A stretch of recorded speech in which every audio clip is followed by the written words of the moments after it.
Chris Lehto is. He has a program that will work. Let's support him. Chris Lehto.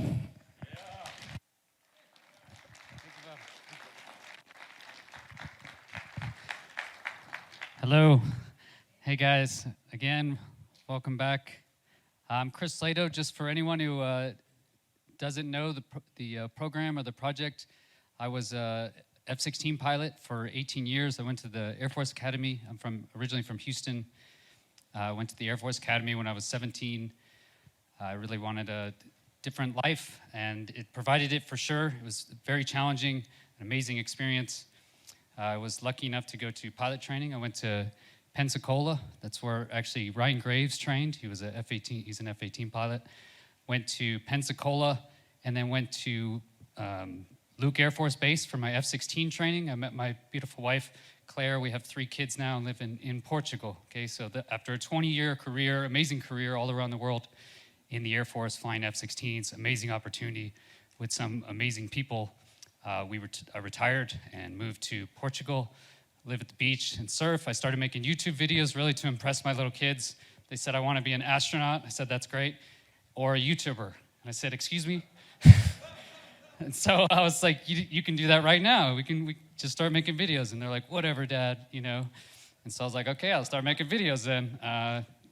Needed something else to keep busy, you know. So basically started making videos.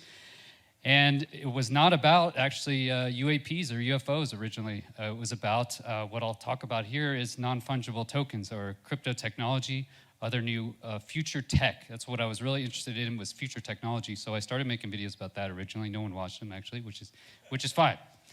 But then the gimbal video came out. Okay, the Go Fast video came out, and I started analyzing those because I used those same systems in my day-to-day job as an F-16 pilot for those years, and that resonated with people. And what I realized is for the first time, so up until last year, I was a complete atheist, didn't really believe anything, actually. And I was hardcore my whole life. I wanted to know answers. Everyone I looked around basically would tell me these things, and I thought they were crazy, honestly. And when you think everyone else is crazy, what ends up happening is you think you're crazy. And for the first time in my life, it kind of opened my eyes that this UAP phenomena is something real, something legit. Commander David Fravor, when he gave his interview, I really felt like I was there. And so that really opened up my mind. And it's been a roller coaster ride since then. And I'm really dedicated to this. And we've opened this UAP Society. And the real reason is I don't think the answers are going to come from your centralized servers. Okay, the governments of the world, organizations, they're designed really, it's not about transparency. There's no real benefit to them to provide transparency. Okay, what is the benefit? I argue there's very little, right? So it's just not in their best interests, unfortunately, okay? But we want to know, and I think there's new technology now with Web3. We can use decentralized science. Our first ambassador, Paul Hynek, he basically introduced it yesterday, but what we can do is use decentralized science around the world using the Ethereum network. It's a crypto network. We can use NFTs to fund it, and we will focus at least half the funding, the max we can do really, because you still have to run the operation, right? But half of it, the max we can possibly do is going to go for science, for UAP-focused science. The community will decide what that science will be. It's called DeSci, decentralized science, right? Everybody, all they talk about is DeFi, right? You hear about DeFi, play to earn, pay to earn, casino tokens, right? Everything is for, again, what are we doing? Money, right? It's all about money. What about science? What about education? Okay, this is what we should be focusing on for good things for humanity, okay, for people, because we're going to end up in the same situation again where everything is optimized for money. It's not optimized for knowledge, collaboration, okay? We don't need wars. We don't need to spend all of our money on weapons research. We have enough weapons, okay? We have nuclear weapons to destroy the world 1,000 times over. We don't need different ways to destroy the world 1,000 times over. We need different ways to make the world better for humans and for nature, right? And the technology is here, everybody, okay? The technology is here now. It's a little different, okay? It's not gonna look like what you think it is. It's gonna look funny to you. There's going to be little emojis you got to click on. There's going to be things called NFTs, right? But guess what? It's more fun. It's more fun, I promise. You start doing it, just try it. You guys will like it, okay? So, we can share my screen here. So this is it, UAPsociety.com. Okay, we call this Web 2.0. This is old school, okay? This is old school. Email, Web 2.0, these things you have to log in somewhere else, it's slow, okay? This is gonna be Web 3, but we have a Web 2 portal. This is our Web 2 portal, okay? So as we scroll down, what is it? We have UAP Society, Alien Dreams Genesis Collection is 10,042 non-fungible tokens, okay? Who are we? Sentinels. Our prime directive is to propel the world's transition to a deeper awareness and understanding of the unidentified aerial phenomena. We leverage technology and creativity to elevate UAP decentralized science, DeSci research projects, funded in part through Web3 crypto initiatives, okay? Here's our first NFT collection, okay? Again, it's gonna look funny to you guys. It's gonna be new. This is what innovation looks like. This is what disruption looks like, okay?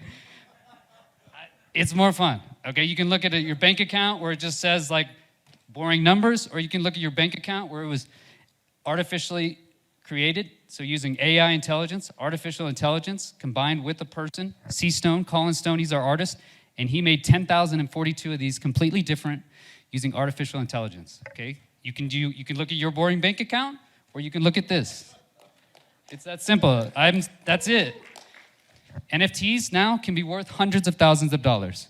Why? Because they're verifiable. They're verifiable. Okay, your bank account, what happens when your bank goes under? What happens when the Federal Reserve collapses? What happens to your bank account then? Worth zero, right? What happens when the government, Federal Reserve collapses? How much is this going to be worth? The same that it's worth before that event, because it's not related, okay? It's decentralized, okay? All right, so this is what they look like. Kind of weird, right? So we have ultra rares. Today we're gonna reveal that. These will reveal in the next, we have 42 of these. You'll actually see what it looks like shortly. Of our collection, we have 9 human mechs, okay? These are our super rares. There's only 9 of these. We have 300 of these rares, and then we have the rest, 9,691 are just your commons. Why'd we do it? Again, to do research. Our initial collection, right, going right out the door is gonna fund an additional 2 space balloons, okay? Today was just a warm-up. Friday was just a warm-up.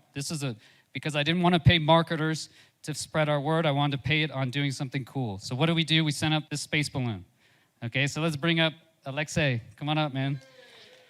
This is it. This went to space on Friday. How do we define that?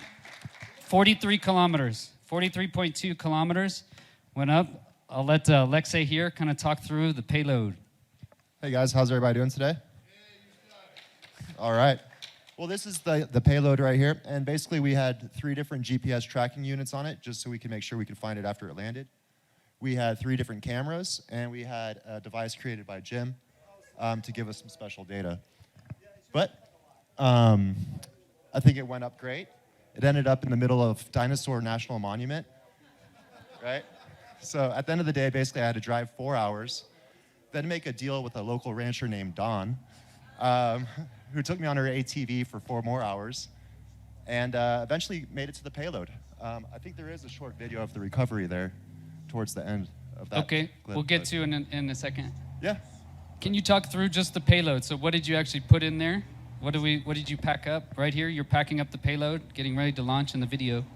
Well, I think Jim might have been doing that, but we put the stickers in here that we took up to space, also a necklace, the USB drive that contains all 10,042 NFT.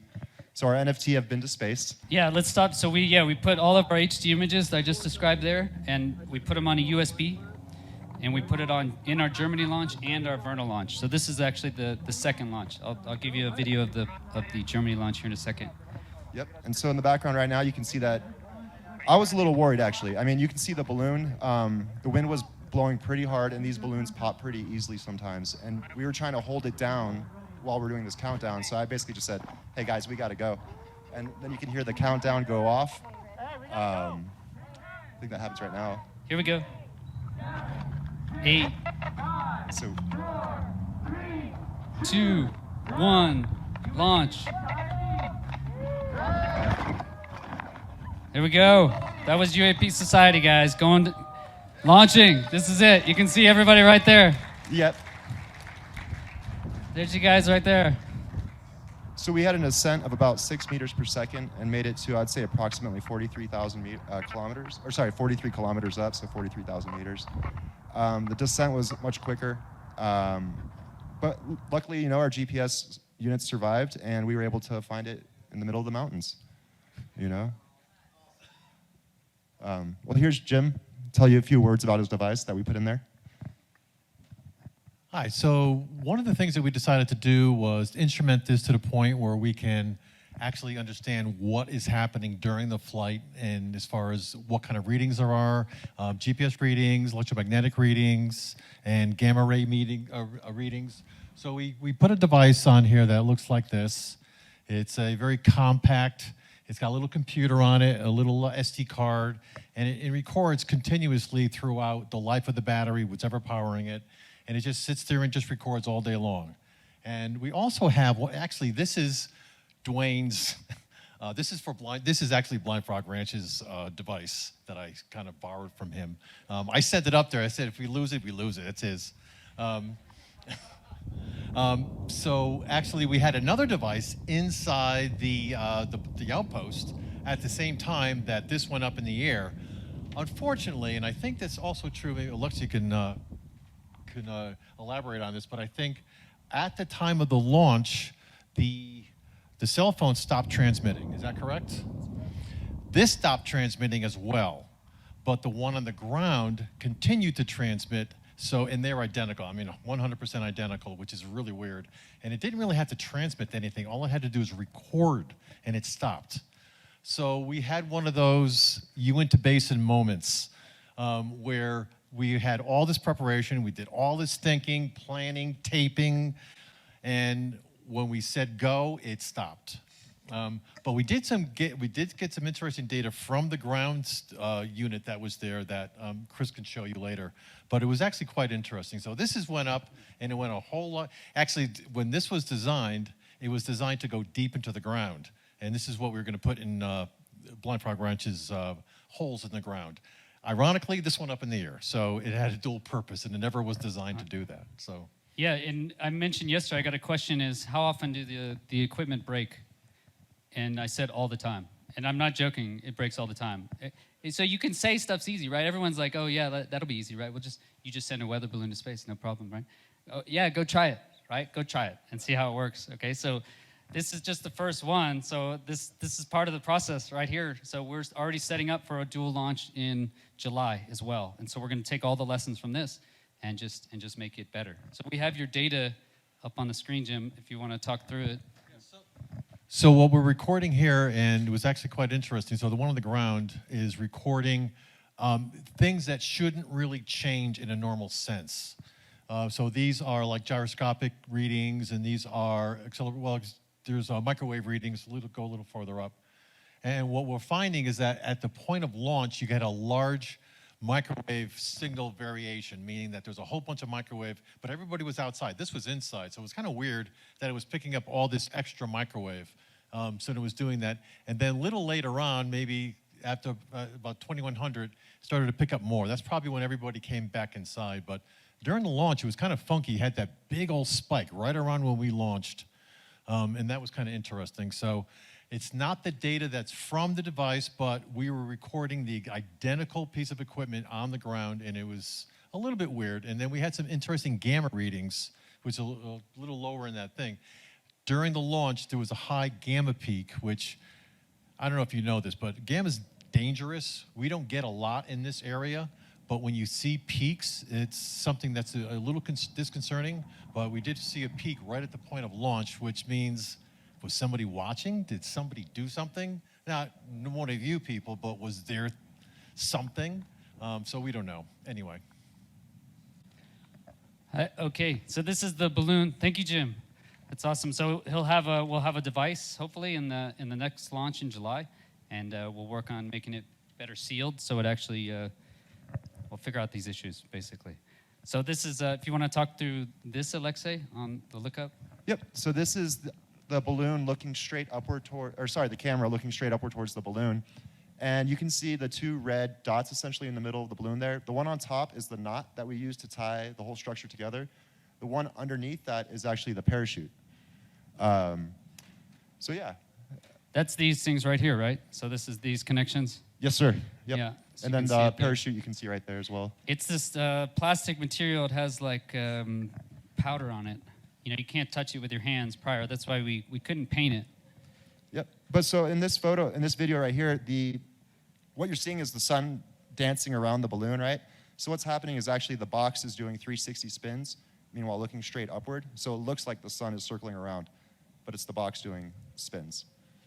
Okay, let's go to the recovery. Okay. We didn't get it good. The balloon went up a little bit slower than intended, and so basically we ran out of footage before the pop happened. Yeah. But this is the GPS tracking right here, and you can see that we start off in Vernal on the far left, and then it makes it all the way past Dinosaur National Monument, but then as it hits a certain layer, it goes back west again, pops, and then falls back down into, it should show the next ping here in a second. Yep. It went over the Green River, came back, then went back east, and landed where the biggest ping is right there, which is Zenobia Creek, just west of Zenobia Peak, which is privately owned by the rancher who owns that entire valley, the two valleys there. Even the rangers need to ask her permission to go through there. So at the end of the day, we found the right person somehow to take us through her property. And so you can see if you zoom in right there, I call that the Dinosaur Foot. You see 3 little toes almost coming out. It landed right there at the top of it. And this is right west of Dinosaur National Monument, no? Yep. Yeah. Within it, basically. Yeah, because he couldn't get through that mountain range. And that's so we were Tom. seeing, he was waiting on the west side on Friday night, right? And we were waiting, is it going to come west? And it didn't. It went east. So that's why I had to get it the next day. And this is Tom wearing the white sweater there. Let's go before it rains. Basically, the rain was coming as well as a snowstorm. So we had to get in and out, right? And they basically drove us 2 hours towards the payload and then 2 hours back away. So this is the final approach to the payload. And this entire drive was 4 hours to the spot, 4 hours of waiting, 2 hours on a ATV to get to it, so, right? And then I had to walk. It was only off the road by 200 yards, but I had to do all that other stuff first. And so then I walked out there, picked it up, hopped back on the ATVs, and came back. And I left Vernal, Utah at 8 a.m. and arrived here again at 10 p.m. So that was the trip to go get the balloon. Thank you. Yeah, I had to negotiate with the ranchers, and they got me there. You got it, bro. Yeah, Thanks, man. That was so awesome. Yeah, and like we mentioned, there is a dual launch, okay? So I've learned in my career as a fighter pilot, if you can, you always hit the target twice. With separate assets. This is actually true. It's called double tap. We do the same thing, I think, yeah. Anyway, so we also have the launch from Hamburg. Okay, so we had a separate team. If it can load here. I don't know what's going on. Right. And will that be the first? This is our next launch scheduled in. Actually, we do have a plan to launch the space this time next year. Yep. That's the plan. Yep. And why don't I just talk to that right now? Thanks, guys. I guess. Thanks, man. Thanks, Jim. We'll leave that up there.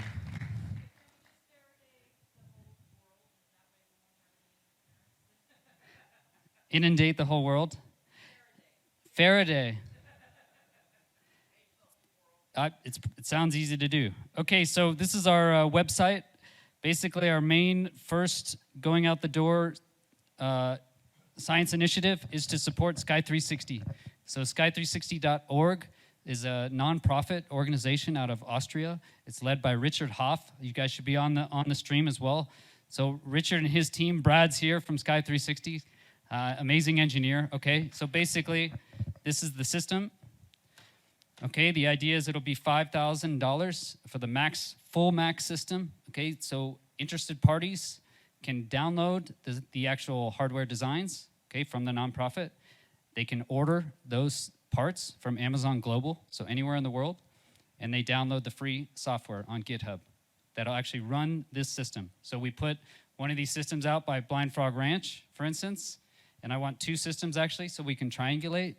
And now these will be looking up 24/7. They're just looking up into the sky, waiting to detect anything anomalous, okay? Using kinematics, okay, so if it's moving too quickly, this fisheye lens picks it up and it points the actual point to zoom camera, right? And that thing just zooms in and gets a high definition video. So this is it right here. Yep, so we are developing it. They're basically almost through the final development. In September, we're gonna have this fisheye lens created. The enclosures are already built. The software is being written now, right? You need the hardware really until you can finish the software. So everything will be ready to go on this, the AI sensor, in September. And that's why we're launching this, okay? We wanna rush the development. We can rush the development. These guys are volunteers. They've been working their asses off like Sundays for the last 10 months. And so now is, how about you do this for your real job and we get some stuff done, right? So we can pay them with cash as necessary and we can develop the system to deploy 20 by first quarter next year, okay? So we want these out quickly to get out to 100 systems as soon as we can. So that's $5,000 per system. $500,000 will be devoted to this Sky 360 system. The other 500 will be putting the actual system into a microsat. Microsatellite costs $350,000 to reserve. We'll have $150,000 extra, which is probably gonna be needed, right? That is just for our initial sale, okay? This will be funded by the sale that I'm talking about right now. This is our space map, okay? Right now we're opening our Congress 42 NFTs have already been for sale. Thank you to the people that have really dove in at the beginning. I know it was a big ask for a lot of people. Thank you. I really hope it works out. I think it will. Next week, we have the whitelist, okay, for our full 10,000 set. They're gonna be 0.1 Ethereum. This is the cheapest we can make it, $180. You don't have to invest to be a part of our community, okay? You don't have to invest. Let me show you what we need. This is our Discord, okay? Like I said, it's gonna look different to you guys. This is Web3, okay? Discord it's like a better Facebook. I hate to say Facebook. It's a social media platform, okay? You have channels over here, right? But basically, this is where people will come to discuss. We want a place where you can come and feel comfortable discussing, okay? It can actually be anonymous as well. So your Discord name can be whatever you want. It can be anonymous, but we will hold you to how you behave with that anonymous Discord, okay? So we control the server. It's not controlled by anyone else. If someone's not, if they're not being respectful, we kick them like anything else. But here now is we're organizing, okay? So we have, you see here, Skywatch 101. This is for people that are dedicated to looking up, okay? They're trying to figure out what's going on, looking up. We have experiencers, okay, talking about, I think we need to look at all aspects of the phenomena, okay? We need to look at all possibilities. We need to be open-minded. There's questions direct for the team. We have nuts and bolts. And the real key here, okay, what's powerful about this is now only people that have a verified NFT can see these sections for the proposals, okay? So only people with verified NFTs. You see, it's my name's red here. That means we've used the blockchain technology to verify that I own this thing. So no one else can see this channel. Does that make sense? So now if we get information, right, if we're looking up 24/7, we put 9 of these systems over Los Angeles, so it looks everywhere. Well, now we can see when meteors are coming, okay? If you can triangulate where a meteor hits and find it, meteors are worth $2,000 per gram. We can sell it to universities such as Harvard. So they will need it, okay? We can delay that information by 1 week. All of a sudden, there's a pretty big profit incentive to be a part of this organization. Do you see? This is just one use. Think of that. Our goal is to get information for the good of humanity. I'm pretty sure information will be valuable moving forward into the information age, okay? So the idea is you don't need to be invested with money because we need solid proposals. We need people to go out there and do the work. So right here we have Unidentify, okay? He has given a proposal where he says we should contribute to Unidentify Ether PSI development. So he has a proposal that this is the first one we've gotten, right? It's rough. He puts out a proposal saying this is how we should use decentralized blockchain to store our files. Just one proposal. So now what will we do? I'll go and I'll vote on this. I'll click on this little lightsaber emoji, okay? You can only click once. Now that means I voted for that proposal. Get it? That's it. It's that simple. We get 100 of these. The community decides this is what we should be voting for. We say, devote the funds. The funds go to this person, to their wallet address, okay? If they take the money and run, guess what happens? They don't get a future contract. If they do good science, we know them, the community comes back, they get data. Even if there's nothing, they didn't find anything, that's fine, that's data too. It comes back, they gave good data, what the community wanted, guess what happens? They get the next contract. You get it? This can be all around the world. You could say, hey, I live in South Africa, I want to put a Sky 360 system in my backyard. It'll cost $5,000, I'll do all the work. We say, okay, click the little emojis, funds go. Hopefully they build that system, okay? This is how it's gonna work. It's community driven, community driven. So that's it, everybody, that's it. It's not so complicated, it's just different. It's just different. So how do you get involved? Go to uapsociety.com.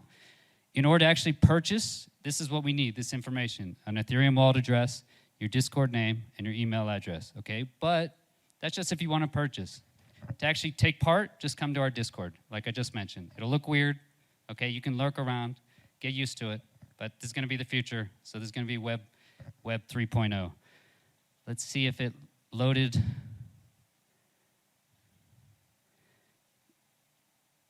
Looks like it's, okay, I can find it here, here we go. Okay, so we do have the data from Germany. Is downloaded on Tuesday. Okay, this is why you double tap. So you see here, this is from Team Hamburg. They launched 45 minutes before us. Sky 360 team really ran this. So Richard Hoff was running this. Try to track it as long as possible. That's Christian Ambrose there on the far right. He's Sky 360's primary astronomer. This guy has built a ton of systems. He's built in telescopes before. It was his idea to put a green laser on this thing, and then you can track the actual laser. It's also a red laser pointing at it. Launches were done by Stratoflights. So Stratoflights, professional company out of Hamburg. These guys are awesome. That's them launching it. Okay, they're ready, and they will launch any... There's the little payload box you can see. There's a parachute.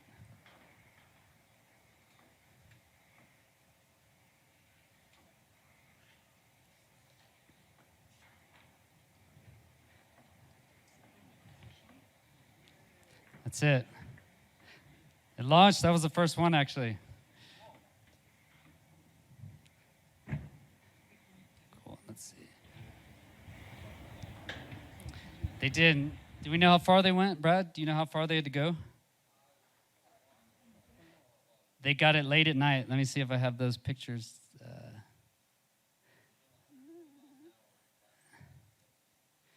That's Christian right there. Thanks, Christian. There's Tobias on the left there. He's the founder of Stratoflights. And I think I'm done on time, 5 minutes over. Any final questions or anything from anybody? Go ahead. What brings it down is gravity. Yep, so that I was hoping to get that, you know, you don't always get what you want. But the idea was to, yeah, when it goes up to that altitude, so 43,200 meters, it's going to be 40 feet across, okay? So you saw it'll be from here to the wall. It explodes, which I was really hoping to get on video a lot, but it didn't. And then, it comes down under parachute. The parachute actually twisted, didn't fully deploy, and so it hit pretty hard, actually. But like we said, we got enough data back, you know. Okay.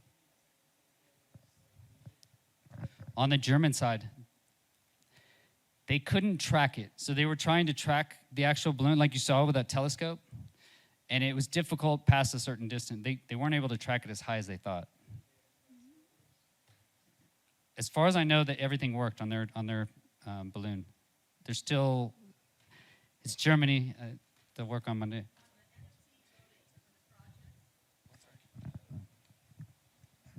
On the voting for the projects for the NFTs, is that like a percentage of how many people have joined that are allowed to vote? Yeah, I mean, so really the way it works is we're building the base technology right now, is the base NFTs.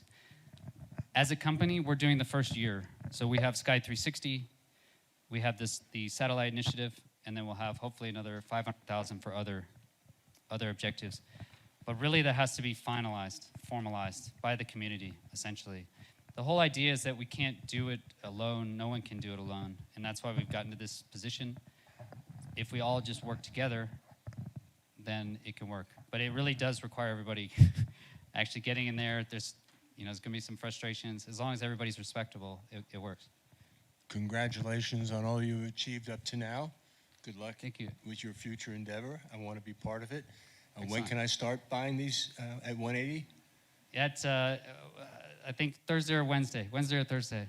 Thank you. As soon as we can get back. I'm looking forward Yeah, to you'll have a week. So sign up for the whitelist, and then I have on my YouTube channel, I have some videos that are hopefully helpful to kind of describe this technology. But anytime I post an NFT video on my UAP video, everyone freaks out and calls me a scammer. So I just have a quick question. Yes. I apologize because we were delayed waiting for our bill at lunch, so I missed your presentation. But from what I understand, are you connected in at all with the other civilian-based initiations to do UFO observations and data collection, like the UFOTOG? Have you heard about that? There are two other major groups going on involving Doug Trumbull, who's a major filmmaker. They're setting up, positioning cameras with multi-sensors on them, and then they're linking the data from them via Wi-Fi back to a central computer, and they're tracking UFOs in regional areas, and they're setting these things up. Theirs sell for about $2,000 a piece, but people can put them in their backyard. And For their systems. yes, yeah. You've not heard of them? I Because it haven't. seems to me there should be an international or people should be linking their data together depending on how they're collecting it. UFO DAP? Yeah, have you heard of them, Brad? There's UFO DAT, Can you give him wait, 1 second, Brad? Here. So Brad, he's the top engineer from Sky 360, Well, from the United States side from of the things. US. We are completely separate from them. They're a private thing. So we are structured differently. We support their mission in every way, shape, and form. The more eyes in the sky, the better. Same with the Galileo project. We're all sort of doing the same thing. Our approach is, like he said, completely decentralized. It's community-based. All development is community-based. We're not selling anything. I mean, we'll sell parts to our station that you have to build it. We don't make any money off of it. Whereas they are, you come to us and you buy the system and you don't take part in the development. We pretty much have a community of people saying you're doing it wrong, and then we revise. So we're doing the same mission, but we're going about it a different way. And we're more than happy to collaborate with anybody, but I think we're going to do what we're going to do. Yeah, what? Go ahead. And if I may, guys, so what he just said, basically, to boil it down in the comparison to that system versus this one, what he's been talking about is decentralizing, which means on that Discord, everyone shares the data, can contribute, can bring forth their knowledge. So if any of the people who have that system choose to share their data with us, that's it. It's all decentralized. It's all a part of the same program at that point. So it's not a matter of the companies needing to connect. It's connected through the community, which is what's beautiful about this program. Excellent. Yeah, exactly. It has to be open source. So anyone that's willing to, if they're on the mission and they are willing to share that, they have to share their data open source, then they can come and do whatever they want. That's the whole point. What I found is people aren't willing to share. They say they want to help. Everyone's like, yeah, we'll do it. We're motivated on the mission. And then you say, okay, let's do it. And they say, well, we don't want to share our data, right? Everybody wants data from everyone else, but you're not willing to share. And everybody, you all know who I'm talking about. It's pretty much everybody. It's everybody. I'm not kidding. Except Sky 360, man. These guys are open source, and we're open source. For newbies into the NFT, Chris, which one of the crypto wallets would you recommend? I'm sorry, couldn't hear you, Terry. For newbies into the NFT, which one of the crypto wallets would you recommend? We use MetaMask, so what we use. So if I can do the final thing here, and we explain that on our website in the Discord. It's any Ethereum NFT wallet will work. Did you need that up? I've used MetaMask as well. And so we recommend MetaMask. I've had good luck. It's not affiliated with Facebook. Some other. So I just want to, as the last thing is what we did. So Web3 again, is so I showed you before, right, those hidden ones. So while I've been talking up here, we have revealed all of the 42 NFTs. So if you're an ambassador, these are your NFTs. This is what you got, okay? If you look at the number, what's your number, Paul? Do you know? Yes. Let's go 23. Let's see. 12, 18, 8, 28. 42. How many people know the meaning of 42? Okay, I'm a huge Elon Musk fan. Okay, he inspired me actually to even try something like this, and actually maybe more positive about the world, really optimistic. So his favorite book is Hitchhiker's Guide to the Galaxy. If you read that, Hitchhiker's Guide to the Galaxy. So 42 is basically the answer to the question of what is the meaning of life. Okay, humans made a supercomputer in the past. They asked it, what is the meaning of life? It calculated for 7.5 million years, and it came up with the answer. It said, you're not going to like this, but the answer is 42, right? So now they had to go back and figure out what is the question. That is to the answer, that is 40. And the first 42 that he mentioned are the ambassadors. Those cost a little bit more, but you are then an ambassador with of course, you know, more involvement, but more so, you're an ambassador of the entire program. And yes, Liz and I are already an ambassador, as well as Paul and several others here. This is a phenomenal thing. I urge you to get involved. Thank you so much, Chris. All right, guys, so as you know, we're running a little bit behind today, but we've got so much more great stuff. So give us just a few minutes to prepare for the next speaker and stay very, very close, because in about 3 to 5 minutes, we're on.